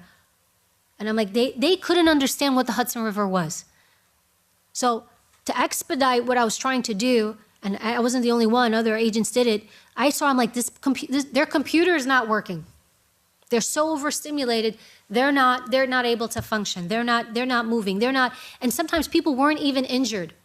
And I would think from their behavior they were injured. I would check them physically, and I'm like, this person's fine. They're just not comprehending. So I would literally take them, turn them, and I was like, you see the water? And they would just be like, walk to the water. That's the max that they understood. So my question is, what's the difference between the person who's going through this plight, although this is an extreme scenario I'm giving you, who's able to function and see through stuff? Forget about someone like me or an Andy who's got training and all that. But there were average people that were able to function and think and hear and process, and then you have a population of people where nothing. Nothing. All they could understand is I physically had to turn them to show them the water. Just walk. Just go to the water, right? And so you can determine over time, like, which way you're going to fall. Two ladies. One lady here and one lady there. Firstly, I would like to mention I'm not yet developed, 5 years to go. As I came with my colleague from Netherlands, he discussed about Balochistan a little, and I'm really grateful that you guys are organizing this event, this workshop. From my background in Balochistan, I am curious how intelligence systems can adapt to different social and cultural contexts, as we are speaking about intelligence security today. That's it. Thank you. Thank you for the question. I'm going to answer it very quickly because I think it's such an informed question. To consider culture when you consider the social norms of that culture when you leverage intelligence skills. One of the most important skills is something called social capital. For those of you who have learned from me in the past, you may have heard this before. For those of you who have not, social capital is currency that comes from social relationships. The more value you add to a social relationship, the more social currency you are collecting. So very similar to what Evie was talking about, or Evie was talking about with you talk a lot, you spend dollars, you talk very rarely, you spend hundreds of dollars. Social capital is similar. If I do a small favor for you, I get a small amount of social capital. If I do a large favor for you, I get a large amount of social capital. But who determines the value of the capital itself? Not me, but the culture that I'm working in. So if I say a compliment to an American lady, that might be worth a lot. But if I say a compliment to a French lady, it might not be worth very much. If I say a compliment to a Muslim woman, she might be offended. I might spend social capital instead of gain social capital. So when you apply these skills, you always have to apply it through the lens of your target culture. You have to, again, like Evie said, you have to meet the target where they are. Do not expect people to understand you through any other lens except for their social norms and their cultural norms. So everything that we've talked about today and all the skills that you use when you try to collect information, negotiate, persuade, build social capital, you must do it through a lens of how the other person already thinks about those topics. Because I promise you, they are not thinking about where you're coming from. The vast majority of people live in a world where they are the center of the world. If you can take a moment to recognize that that person is coming from their own self-centric point of view, you already have a massive advantage in gaining leverage, position, and influence over them. What Andy is saying is correct. It's like, look, people are investment. I know we're kind of like, be careful of everybody, but at the same time, you know, have relations with people, just have awareness. But it's a little bit of reciprocity, but I don't even like that word. It's like you can do something for someone and then you don't know. I remember I was holding, we call it post. There was a foreign country visiting New York, and I'm at the door. Anytime we did protection, even if it was for a foreign country, I would always hold the door. When I say hold the door, it's the protectee, the president or prime minister's in the room of whatever country, I would be on the door. And typically, there would be a member from their security on the door. So this one country, I guess they had such high trust in us, he said to me, he's like, Evie, are you gonna be on this door? I said, yes. The whole time? I said, yes. Protecting our person? I said, yes. He's like, you're not leaving? I said, no. He's like, that's great. He's like, do you mind? I want to go get some souvenirs for my family and friends back home since you've got the door. So I already had high level of trust with this person because we were preparing the security and workout. I kid you not, he leaves me in charge of his president, prime minister of his country, and his team was like in their command post somewhere. So I do this favor, I do my job, it's fine. You know, I'm not doing anything nefarious. He comes back, he's got his bags, he's like, oh, that was great, thank you so much. Now, I wasn't expecting anything, I also just did my job, I'm not gonna leave the door. Later on, I needed something. There was a schedule change and I could hear my supervisors going like, oh, this is a problem, this and that. So I was like, I did a little bit of that, you know, investment for him, and I pulled him aside, hey, I need a favor. I need you to change the schedule here for this movement. It's causing a problem here. Evie, I got you, no problem. He changed it for me, right? Now, I wasn't expecting anything in return, but when you do things, make them calculated. Don't always do things expecting something. However, when people do you favors, all of us, even something as simple as holding a door, we don't like to owe, intuitively, we don't like to owe people anything. We always want to quick to give back. And it's as simple as somebody holds the door for you. You ever go through double doors? Somebody holds the door for you and they let you in, and what do you immediately do? You go to grab the door for them, like, oh no, please. So you can think of that in relation and interactions with people, and that can kind of help guide you as far as, you know, what you're revealing, be careful, but also what you're inviting as well. And creating relationships of trust, even with entities that you'd think they shouldn't trust you, but you'd be surprised. Thank you.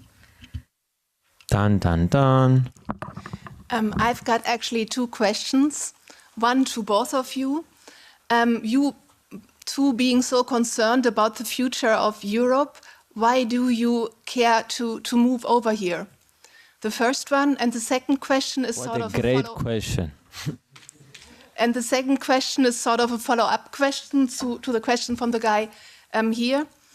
Being from Germany myself, and for us, whenever we do have a terrorist attack or a terrorist attack try, we get the information from you. So what would likely be the questions you asked us afterwards? How many lunches or what was discussed over lunch after that? So I want to address the first question first because I am pursuing citizenship in a foreign country. I don't know which country yet, but there are several countries in Europe that are on my list. Germany is not one of them. But here's what I will say.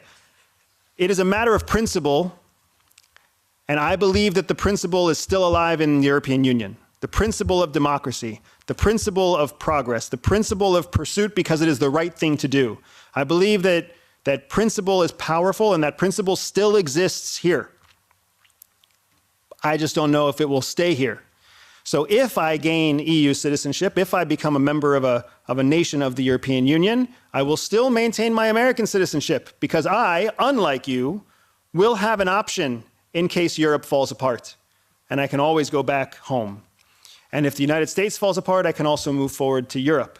And I can always pursue a third citizenship in Latin America, in Africa, in the Middle East if I want to, right? So I'm creating options for myself. I'm creating options for my family. And I believe that of all the options in the world, Europe is the option that aligns the most with the principles that my wife and I believe in, that we pursued when we joined CIA, that we believe in as Americans. And that the gap between values between the United States and Europe are very small, traditionally. But we see those values changing. So that's why we want to come here.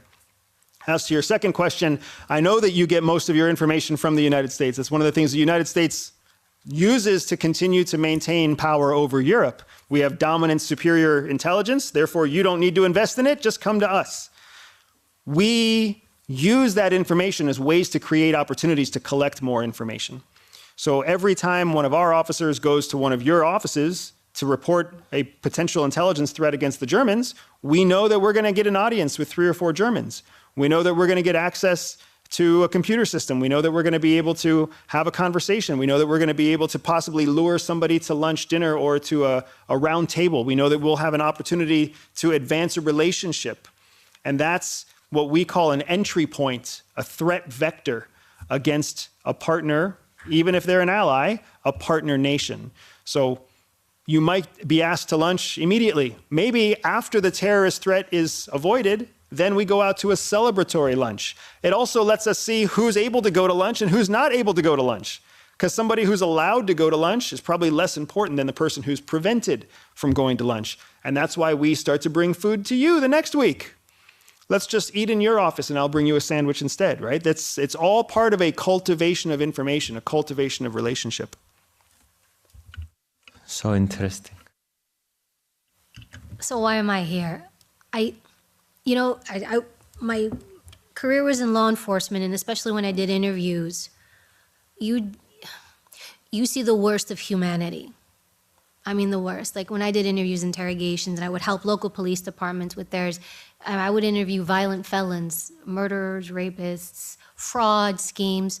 Probably the worst was crimes against children. I did a lot of crimes against children, physical and sexual abuse.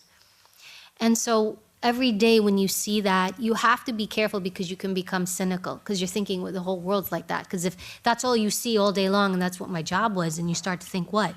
Everybody's this way.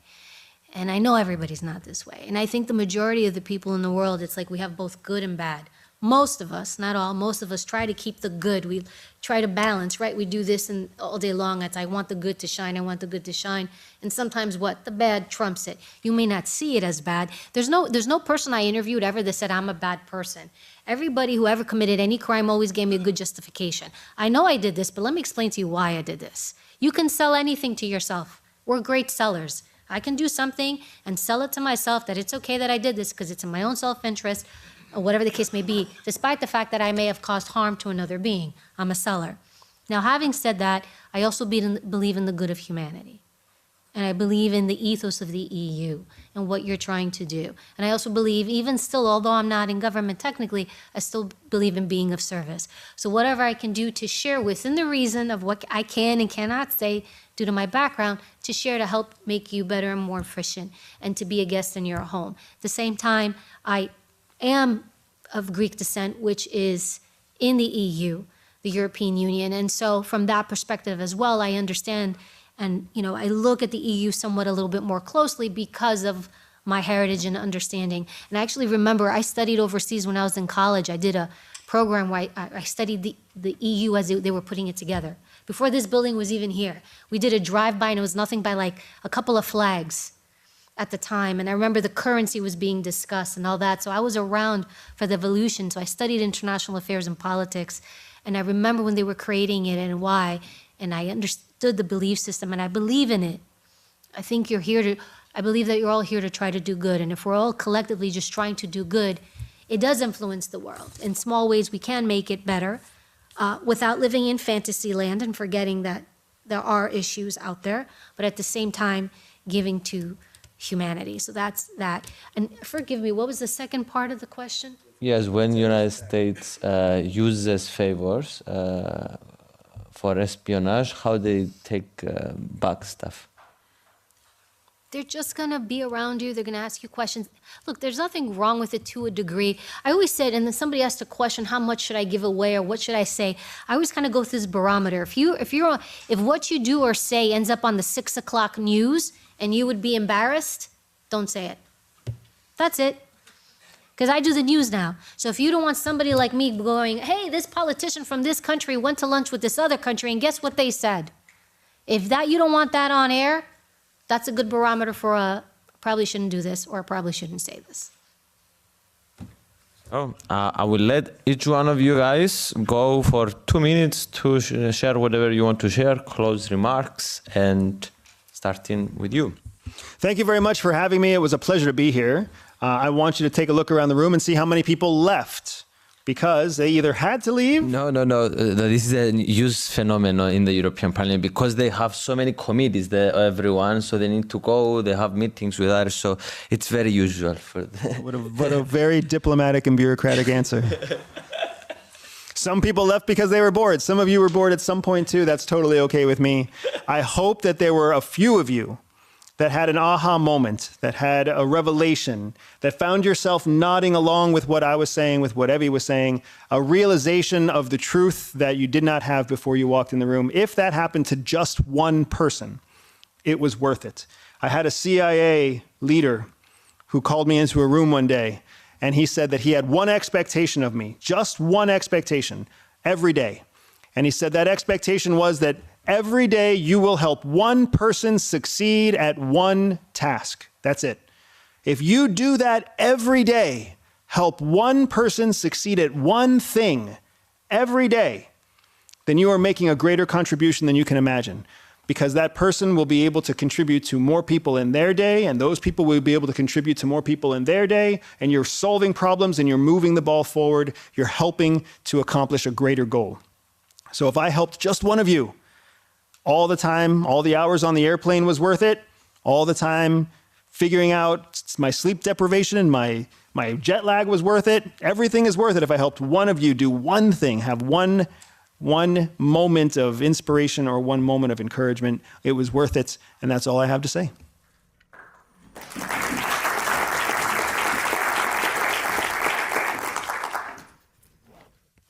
I'll just leave you with this. Just whatever it is you're doing, find meaning in it.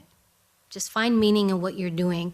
I've had two moments in my life where I had in the job I did, it was very understood. It was a very life and death situation, especially when you did protection. Every time you put your vest on, unlike other agencies, we weren't trained to hide. You were trained like if a bullet comes, you jump in front. And then not only that, make yourself big to make sure it hits you and doesn't miss. And so you always had that awareness. But I had two moments in my life that were true, I'm gonna die. The first moment was actually on 9/11. And I remember being there. I took cover. I couldn't go anywhere. The tower was coming down. I remember hunkering down. And the tower, at first when the tower was coming down, the first tower, I thought, maybe the roof is sliding off. I didn't understand. I actually didn't even know at that point that planes had hit. I didn't understand what was happening.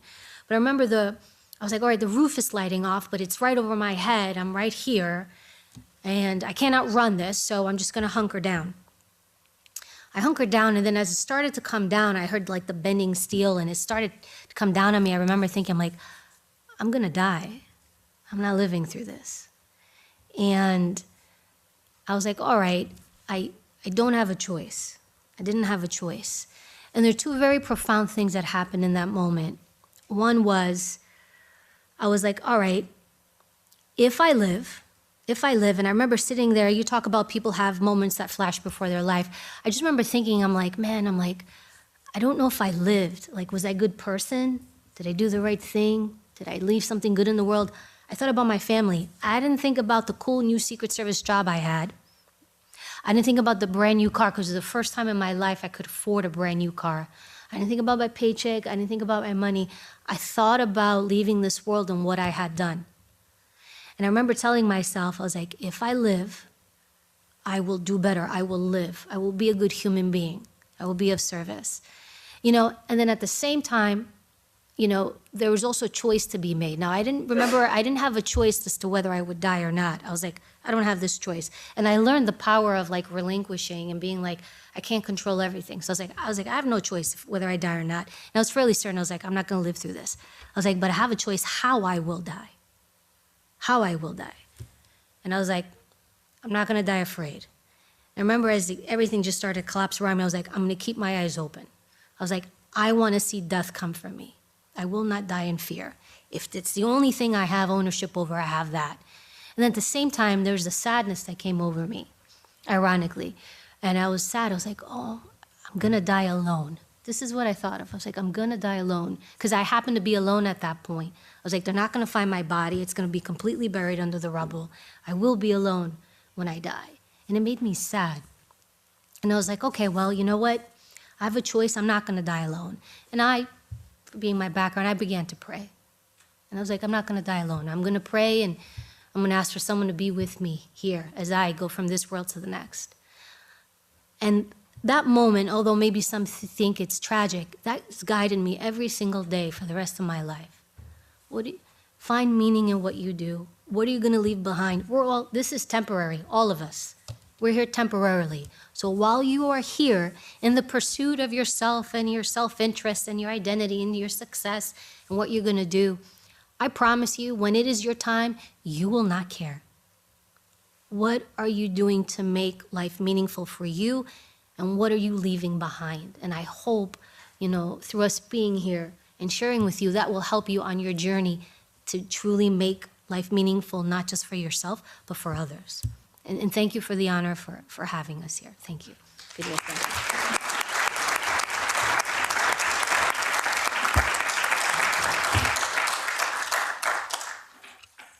I love you all. This was the end of the session. Thank you guys for making it here. Thank you guys for being here, and see you in the future in the internet when you see us again. Bye-bye.